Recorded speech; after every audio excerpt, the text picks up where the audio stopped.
Don't Call Me Baby, Unless You Mean It, by Akaiiko. Summary. Getting with Shiro is worth anything. Anything. So Keith is going to fake being the cliché with daddy issues, complete with stuffed animals, booty shorts, and an utter loss of dignity, until he makes it. Hopefully, along the way, he'll figure out why it feels like being Shiro's baby boy might just be the best thing that's ever happened to him. Keith has a moment where he wonders, somewhat blankly, how he bought this perfectly serviceable shirt and then promptly forgot its existence.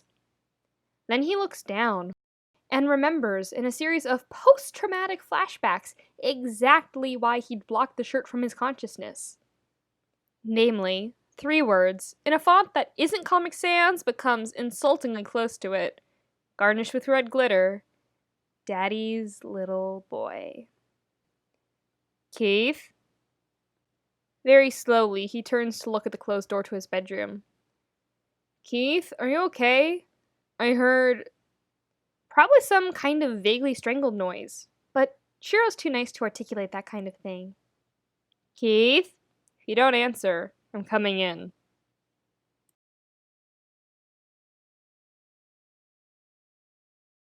Sweat-damp curls stick to the back of Keith's neck as he pulls up the last of his black teas and gives it an experimental sniff. He has to stop himself from physically cringing backward. It smells like desert and sweat and barbecue. Must have been what he wore when he took his bike out of town to visit the rib shack he remembered from 6th grade, when he'd lived near here in foster home number 9, but that's beside the point. It's his last wearable shirt, and it somehow smells worse than the one he's currently wearing. Reluctantly, he drops it to the floor and shuffles over to his closet. Up until a year and a half ago, his entire life had to fit into a literal 20-pound garbage bag, so he's not... Well, it's not like he has a whole lot of anything. Especially not clothes. But there has to be something he can wear down to the laundry room, at least, because last time he went without a shirt to do laundry, 3 girls and 1 guy followed him back to the room. Shiro was pissed. Probably because that was the same day as his radiation measurements and astrophysics midterm. Keith's not entirely sure how much coffee Shiro drank to stay awake all night, but it was clearly too much. The door got slammed in his stalkers' collective faces. After that, Shiro tugged off his own tea and threw it at Keith's face, saying that he could wear it until laundry was finished instead of parading around shirtless. Well, saying is too general a verb. Shiro's voice was calm enough, especially considering he'd just slammed a door in several people's faces and pulled off his shirt, but it had the kind of steely command underlining it that had Keith rapidly putting the shirt on to appease him. Their size difference made the shirt look ridiculous, but Shiro just nodded tightly, gave Keith's hair a ruffle, and stalked out the door to take his midterm. 3 months later, Keith's still got mixed feelings about that experience. So, he's planning on not pissing Shiro off, if he can help it. It's laundry week, so the closet is more barren than usual. But in the hard-to-reach corner, under a few mismatched socks, there's a gray tee. Keith can't remember buying it, but it's a shirt, so he contorts his body until his fingertips snag over the collar and yanks it free triumphantly. It smells fine. A little musty, maybe, but clean. Keith will chalk this up as a win. Hey, Keith? A gentle tap on his door. Shiro's voice has that slow rhythm that marks the content drowsiness of a good night's sleep. Rare for someone who's been through what Shiro's been through. Breakfast's ready. You want some coffee? Straightening up from the crouch he'd had to get into to grab the tea, Keith says, Yeah, be out in a minute. He barely hears the acknowledging hum from Shiro as he yanks his sweat-soaked shirt off. Dropping it on the floor, he'll collect his laundry after breakfast, definitely. He's not avoiding it or anything. He pulls on the new shirt. It fits fine. Better than fine, actually. Close-fitting to his pecs and arms, but looser around his waist. Just how he likes his shirts.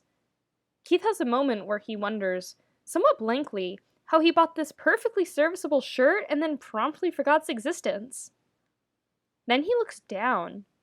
And he remembers, in a series of post-traumatic flashbacks, exactly why he'd blocked the shirt from his consciousness. Namely, 3 words, in a font that isn't Comic Sans but comes insultingly close to it, garnished with red glitter.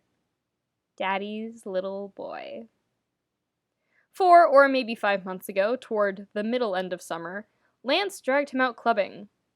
It'd been a bad arrangement, necessitated by the fact that Hunk had a class on Moroccan cuisine at the extension school, and Pidge was replicating some Stanford-built AI, and Shiro was at a reunion with his old ranger buddies, and the point is, everyone had things to do. Keith was the last resort. They both knew it. Mostly, Keith was supposed to make sure Lance didn't go home with anyone too questionable and didn't puke in the Uber. Instead, they both got incredibly drunk on tequila and walked home because they forgot Uber was a thing. Somewhere in that neon-lit haze of a walk, there was a shop with joke t-shirts. Lance saw the shirt and pointed at it, gasping in that too-exaggerated way of the fiercely inebriated, and said, "That's you," with such vehemence that Keith couldn't help cackling. While forcing the poor cashier to break a $100 bill to buy an $18 shirt, Lance attempted to explain that Shiro was basically Keith's daddy, or wanted to be at least. Then he'd refused the bag and the receipt in favor of shoving the t-shirt over Keith's head. After they'd made it home, Keith threw it in the back of his closet and forgot it existed. Keith? Very slowly, he turns to look at the closed door to his bedroom. Keith, are you okay? I heard... Probably some kind of vaguely strangled noise, but Shiro's too nice to articulate that kind of thing. Keith? If you don't answer, I'm coming in. What follows is a moment straight up out of a horror movie. Keith's vision narrows to the doorknob, turning in achingly slow motion. Somehow, his legs are weightless, but his arms are impossibly heavy. Organs collide into one another like stars going supernova. Vocal cords stretch with the urge to scream, but he can't force sound past his numb lips. Light spills from the increasing crack in the doorway. Death approaches. Later, Keith will piece together the following 2 or 3 minutes. He won't remember it. Not really, because his brain goes offline around the time that the door fully opens to reveal a bare-chested and intensely concerned Shiro, and it doesn't come online again until he's sitting across from a still bare-chested and intensely concerned, but now also nursing a scalding burn Shiro at their shitty kitchen table. It's been an eventful 2 or 3 minutes. So here's what he will piece together. Later. Based on the burns on Shiro's left forearm and the coffee stain in Keith's doorway, Shiro brought a mug of coffee with him after hearing Keith make some sort of "please help me, I am actively dying" noise. Upon seeing Keith, or more likely Keith's shirt, he proceeded to pour the coffee all over his arm. Somehow. That's unclear. Shiro's remarkably cagey about it. They went to the kitchenette to run Shiro's arm under cold water and get a damp cloth to keep down the swelling. Around then, Keith finally became a coherent human being again. Mostly. They're sitting there at the kitchen table, and Keith's thinking about exactly 2 things. 1. How he's still wearing the shirt. 2. How Shiro's looking literally anywhere else except at Keith. It maybe wouldn't be so obvious if Shiro just focused on his burned arm, or his refilled cup of coffee, or whatever. That would be reasonable. Instead, Shiro's eyes keep skittering back to Keith and darting away twice as fast. His gaze won't settle on anything. Keith knows it's because of the shirt. Is your arm okay? Keith tries. It sounds awkward even to his own ears. Shiro coughs. It's fine. That seems dubious. No blisters yet, but the skin's red and painful looking. Maybe Shiro realizes that his arm is making a liar out of him because he fixes his gaze on Keith for the first time since this whole mess started. It's fine, he says again, firmly. Don't worry about it. If it was Keith who'd gotten burned, they wouldn't still be here in the dorms. They'd be halfway across campus on their way to the health center. Setting his jaw, Keith says, "It doesn't look fine." "The coffee wasn't that hot," Shiro says. Keith opens his mouth to point out that he didn't ask how hot the coffee was, but Shiro raises both of his eyebrows in that very particular expression that mostly translates as, "Let it go, Keith," with a little "No, Keith," for good measure. Settling back into his chair, Keith narrows his eyes in his own very particular expression that entirely translates as, "For now, Shiro." Then he punctuates it by crossing his arms. Normally, this is the part of the philosophical disagreement where Shiro cracks a smile and a terrible joke. The signaling of the truce. Keith waits for it. Keeps waiting, even as the seconds drag into minutes. Something gritty rubs against his arm as he shifts in his chair. Dirt? No. Glitter. The shirt. Which Keith is still wearing. Because he never took it off. Just let himself get distracted by Shuras Burn. And yeah, Shiro's eyes are focused on the garish red daddy's little boy half hidden beneath Keith's crossed arms. Keith tries to get out of his chair without uncrossing his arms. Just gonna... Like, he's accomplishing literally anything by covering his shirt like a maiden covering her tits in a Renaissance painting. You know, eventually, he will finish the sentence. That a new shirt? Not really.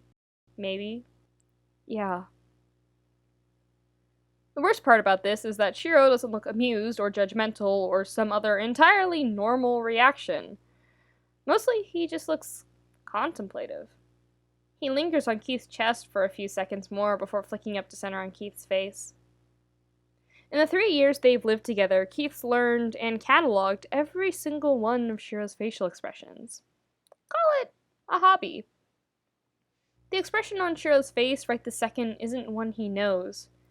Firm jaw means determination and command, the way Shiro gets when he's falling back on the soldier he used to be. But the softness around the eyes, open and gentle, comes out only when Shiro's handling him carefully.